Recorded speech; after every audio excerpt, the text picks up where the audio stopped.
पिछले वीडियो में हमने देखा था कि हमने सांद्रता से स्टार्टिंग की थी।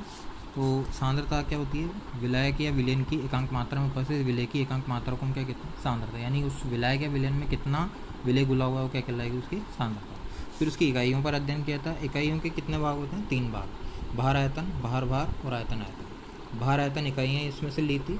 उनमें से पहली है भार आयतन इकाई के हिसाब से इसकी परिभाषा हमने डिसाइड की थी कि वे इकाइयाँ जिनमें विलय तो किस रूप में हो?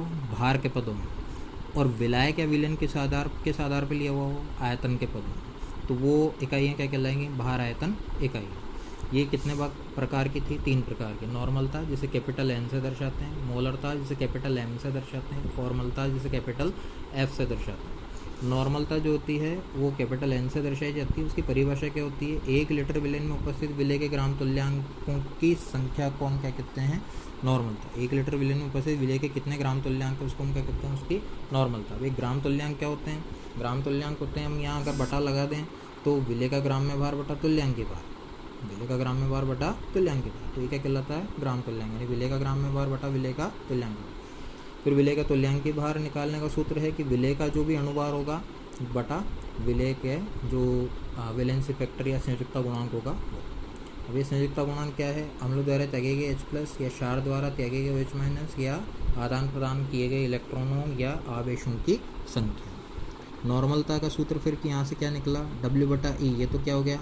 ग्राम तुल्यांक बटा आयतन। परिभाषा यही थी कि उसके एकांक आयतन में उपस्थित ग्राम तुल्यांकों की संख्या। तो ग्राम तुल्यांक क्या हो गया? W/E और आयतन का भाग लगा दिया। तो ये पूरा तो क्या होगी? नॉर्मल था। अब इसको लीटर था तो उसको ml में बदलने के लिए हमने क्या कर दिया? 1000 से उसको गुणा कर दिया। क्लियर है बात? अब आज हम इस पर आधारित एक न्यूमेरिकल देखेंगे।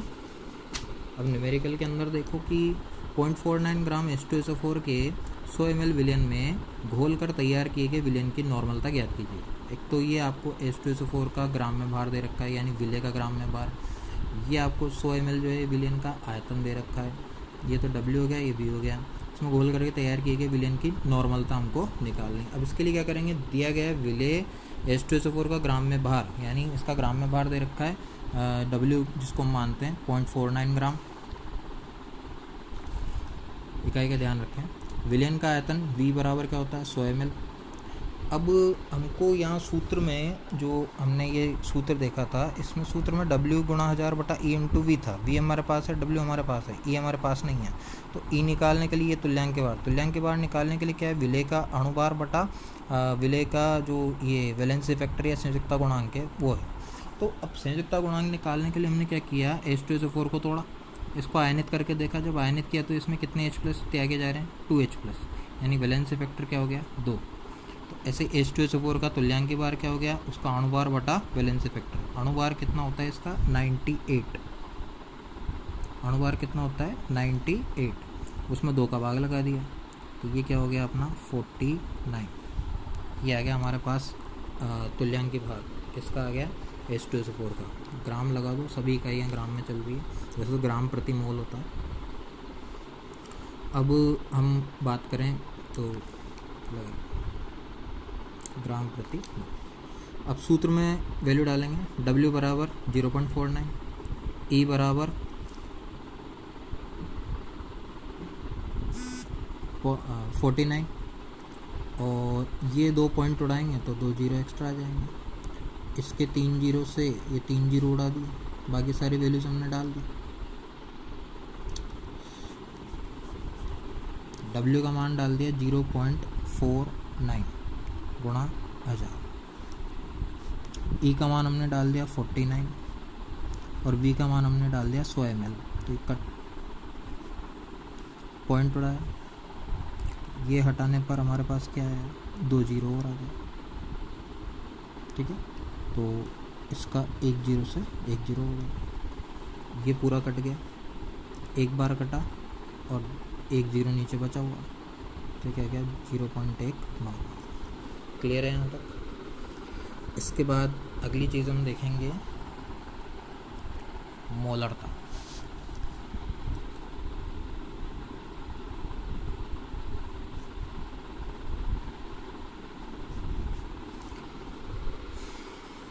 मोलरता होती 1 लीटर विलयन में घुले हुए विलय के मोलों की संख्या को विलेय का ग्राम अणुभार,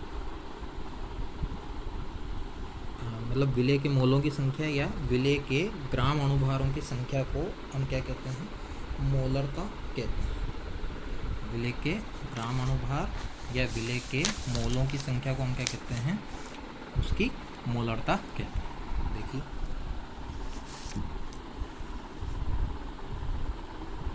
1 लीटर विलयन में उपस्थित विलेय के मोल या ग्राम अणुओं की संख्या को हम क्या कहते हैं, मोलरता कहते हैं। ठीक है, उस विलयन की मोलरता कहते हैं। मूल परिभाषा इतना ये याद नहीं रहे तो कोई इश्यू नहीं है, यहाँ तक भी छोड़ सकते हैं। 1 लीटर विलयन में उपस्थित विलेय के मोलों की संख्या को हम क्या कहते हैं, मोलरता कहते हैं। ठीक है, 1 लीटर विलयन में उपस्थित विलेय के मोलों की संख्या को हम क्या कहते हैं, मोलरता कहते हैं। अभी मोलरता तो इस पे हम हमारा वो देखते हैं सूत्र, कैपिटल M बराबर क्या बोल रहे हैं हम, परिभाषा सूत्र बनाना सीखे आप। परिभाषा क्या है, 1 लीटर विलयन में उपस्थित विलेय के मोलों की संख्या, मतलब ऊपर की तरफ क्या आना चाहिए, मोलों की संख्या, और नीचे की तरफ क्या आना चाहिए, 1 लीटर आयतन या विलयन का आयतन। तो मोलों की संख्या के लिए हम क्या बोलेंगे, विलेय के मोल, विलेय के मोल बटा विलयन का आयतन। ठीक है, विलेय के मोल बटा विलयन का आयतन। अब विलेय के मोल जो हमने 11th क्लास में इसके बारे में थोड़ा बहुत अध्ययन किया था, ये जो विलेय के मोल होते हैं इनके सूत्र क्या होगा इसे निकालने का,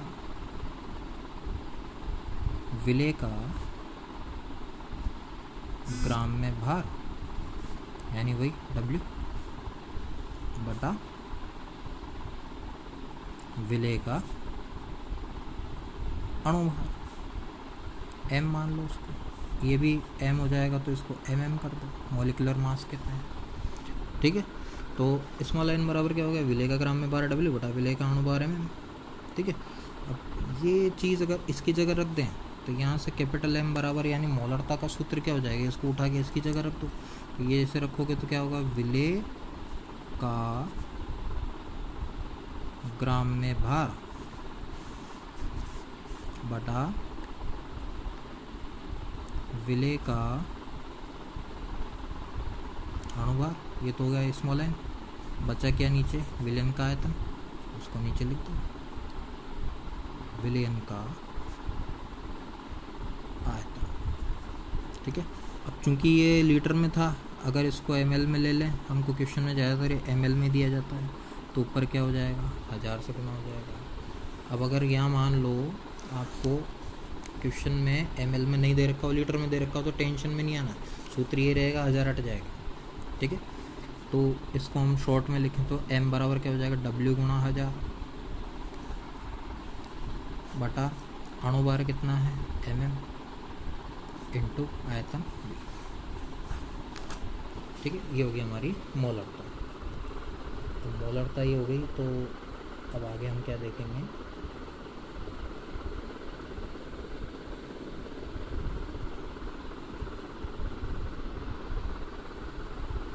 ठीक है, यहाँ तक कोई दिक्कत। अब यहाँ के बाद हम देखते हैं कि नॉर्मलता और मोलरता में क्या संबंध है। राजस्थान बोर्ड में इसमें से क्वेश्चन आया हुआ है, ये संबंध कभी कभी पूछ लिया जाता है कि क्या संबंध है।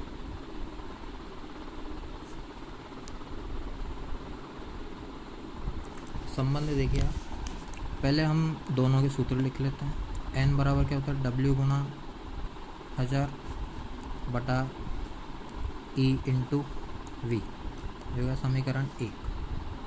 कैपिटल M बराबर क्या हो जाता है, W गुणा 1000 बटा mm इंटू V, ये समीकरण 2 हो गया। अब हम क्या कर रहे हैं, समीकरण 1 से समीकरण 1 ली, n बराबर W गुणा 1000। भाई हम जानते हैं, क्या जानते हैं साहब, E बराबर क्या होता है, E अभी थोड़ी देर पहले हमने देखा था, इधर वाले इधर जब हम न्यूमेरिकल देख रहे थे, ये तुल्यांकी भार बराबर क्या था, अणुभार बटा वैलेंसी फैक्टर। तो वही हम इधर रख देंगे, E बराबर तुल्यांकी वो अणुभार बटा वैलेंसी फैक्टर। अणुभार को हम किससे दर्शा रहे हैं, ये रहा ऊपर दर्शा रखा है mm से, और वैलेंसी फैक्टर को वैलेंसी फैक्टर से। तो ये मान हम यहाँ पे डाल देंगे इसकी जगह। तो ये मान डालते क्या हो जाएगा, mm इंटू बटा VF नीचे आता तो घूम के कहाँ चला जाएगा, ऊपर। और बाकी ये आयतन वैसा का वैसा। कोई दिक्कत है, दोबारा देख लो। समीकरण 1 में क्या है, n बराबर W गुणा 1000 बटा E इंटू वी। ठीक है, m बराबर क्या, W गुणा 1000 बटा mm इंटू वी। ठीक है, समीकरण 1 में हमने E की जगह क्या कर दिया, अणुभार बटा वैलेंसी फैक्टर डाल दिया। अणुभार क्या है, mm बटा वैलेंसी फैक्टर, ये डालते ही वैलेंसी फैक्टर कहाँ चला गया, ऊपर। ठीक है, इसकी समीकरण 2 से तुलना पर, समीकरण 2 से इसकी तुलना कर देंगे। जैसे ही तुलना करोगे बेटा, W इधर भी है, W इधर भी है, 1000 इधर है, 1000 इधर भी है, mm इधर भी है, mm इधर भी, V इधर भी है। तो इस पूरे की जगह हम m डाल सकते हैं, कैपिटल M। तो क्या हो जाएगा, n बराबर m इंटू VF। नॉर्मलता बराबर क्या हो गया, मोलरता गुणा संयोजकता गुणा। ये W और ये W समान, 1000 1000, mm mm, V V। तो इस पूरे को इस पूरे की जगह रख सकते हैं। तो इसकी जगह मैंने रख दिया m, और VF ऐसा का वैसा। तो कैपिटल N बराबर क्या हो गया, m इंटू। ठीक है बात। अब इसके बाद देखो, कुछ सांद्रता से संबंधित कुछ सूत्र हैं। जैसे इसका, जैसे हम देखें, इससे संबंधित कुछ सूत्र हैं। जैसे हम मान लो कुछ न्यूमेरिकल्स ऐसे होते हैं जिनमें हम आयतन में परिवर्तन करते हैं, आयतन में परिवर्तन करते हैं। तो आयतन में परिवर्तन कर दें तो हमको क्या होगा कि जैसे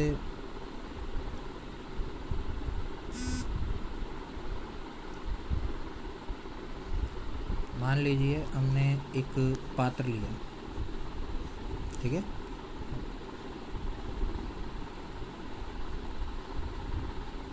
ठीक है, इस पात्र में कुछ पहले से भरा हुआ था। ठीक है, इसका मोलरता m1 थी, आयतन v1 था, या नॉर्मलता n1 थी, आयतन v1 था। आपने इसमें क्या किया, ये v आयतन इसके अंदर मिला दिया। ठीक है, जैसे ये मिलाया तो v1 क्या हो गया, बढ़ गया। v1 बढ़ के क्या हो गया, v2 हो गया। ठीक, अब आयतन बढ़ चुका है तो नॉर्मलता या मोलरता क्या हो जाएगी, घट जाएगी। क्यों घट जाएगी, क्योंकि हमने नॉर्मलता या मोलरता दोनों के सूत्र में हमने क्या चीज़ देखी है, आयतन कहाँ आ रहा है, नीचे की तरफ, बटा में नीचे, हर में। ठीक है, तो जो नीचे वाली संख्या अगर बढ़ेगी तो जैसे आप भाग लगाओगे तो ऊपर वाली संख्या, मतलब ओवरऑल जो रिजल्ट होगा वो क्या हो जाएगा, घट जाएगा। तो ऑटोमेटिक क्या है, ये एक ऐसा संबंध बन जाता है कि पहले वाला जो m1 v1 होगा वो बाद वाले m2 v2 के बराबर हो जाएगा। कैसे हो जाएगा, मान लो पहले m1 v1 था, आपने ये मिलाया, मिलाते ही v2 बन गया, v2 क्या हो गया, बढ़ गया, v बढ़ गया, तो ये क्या हो जाएगा, n बराबर जो भी ग्राम में वो मोलों की संख्या इंटू बताया था, आयतन बढ़ गया तो भाग लगने के बाद ये तो घट जाएगा। तो ये घटेगा तो n1 v1 क्या हो जाएगा, इसका मान n2 v2 का मान क्या हो जाएगा, कम हो जाएगा। समझ रहे हो बात को, कहने का मतलब ये अगर बढ़ गया तो n2 का मान घट गया ना, n2 का मान घट गया तो पहले वाले के बराबर ही हो जाएगा। एक बढ़ गया तो दूसरा घट गया। समझ पा रहे हो क्या बात, पहले ये था, इसमें कुछ मिलाया तो v2 बढ़ गया, v2 बढ़ गया तो m2 ऑटोमेटिक क्या हो जाएगा, कम हो जाएगा। तो इस तरह की दो वो बनती हैं समीकरण, n1 v1 बराबर n2 v2। ठीक है,